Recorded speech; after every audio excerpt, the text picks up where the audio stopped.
आज हम लोग देखेंगे क्लास 11 अध्याय 3 सामाजिक संस्थाओं को समझना।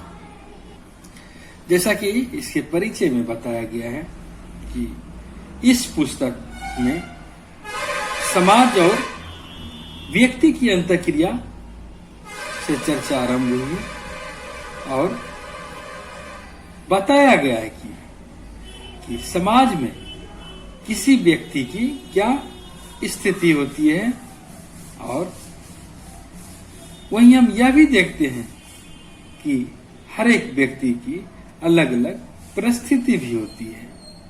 परिस्थिति एक भी हो सकती है और अनेक भी परिस्थिति होती है हर एक व्यक्ति की, और जिनकी जैसी परिस्थिति होती है उस अनुरूप वे अपनी भूमिकाओं का निर्वहन करता है, अपने दायित्वों को निभाना पड़ता है। लेकिन इसके साथ साथ यह भी है कि समाज में सब कुछ व्यक्ति के नियंत्रण में नहीं रह पाता है। कौन क्या भूमिका निभाएगा यह स्टेज नाटक के स्टेज सिनेमा की तरह नहीं होता है कि आप चाहें तो उसे निभाएं या नहीं चाहें तो वो रोल नहीं करें, बल्कि यहाँ कई तरह की सामाजिक संस्थाएं मिलती है समाज में, जो कि व्यक्ति पर एक तरह से नियंत्रण करती है, समाज को संतुलित बनाने का प्रयास करता है। कई बार वह प्रतिबंध भी लगा देता है तो कई बार दंड और पुरस्कार भी देती है। ये सामाजिक संस्थाएं व्यक्ति को प्रभावित करती है। सामाजिक संस्थाएं क्या हुई? तो सामाजिक संस्थाएं कई तरीके के हो सकते हैं।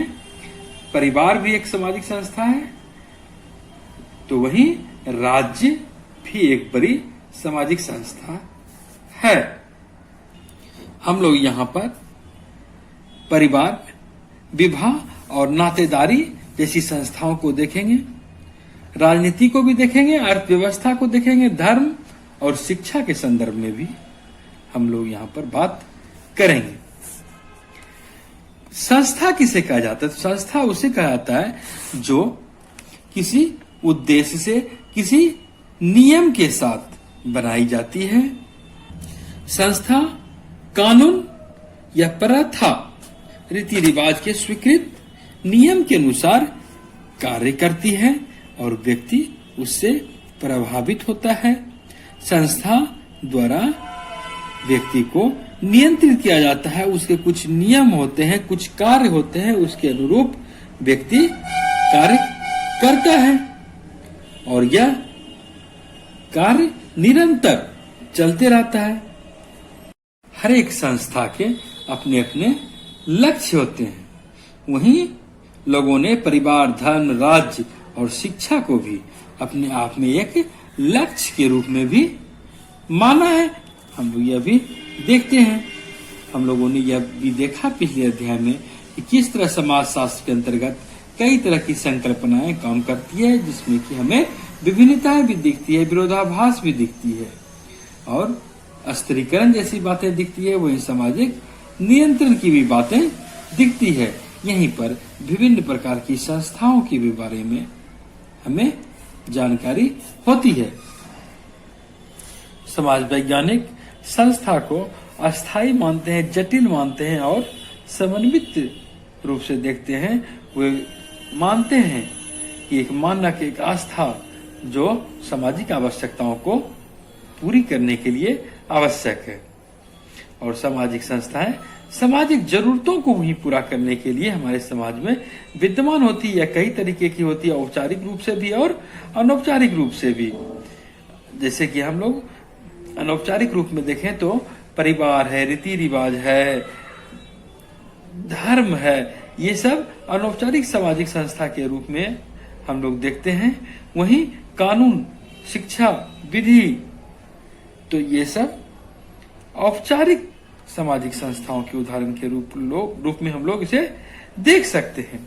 वहीं कुछ और मान्यता को देखें तो संघर्षवादी दृष्टिकोण भी है। उनका मानना है कि समाज में हर एक व्यक्ति समान रह ही नहीं सकते, चाहे वह कोई भी सामाजिक संस्था हो, पारिवारिक हो, धार्मिक हो, राजनीतिक हो, कानूनी हो, आर्थिक हो, शैक्षणिक हो, कुछ भी हो, तो वहां पर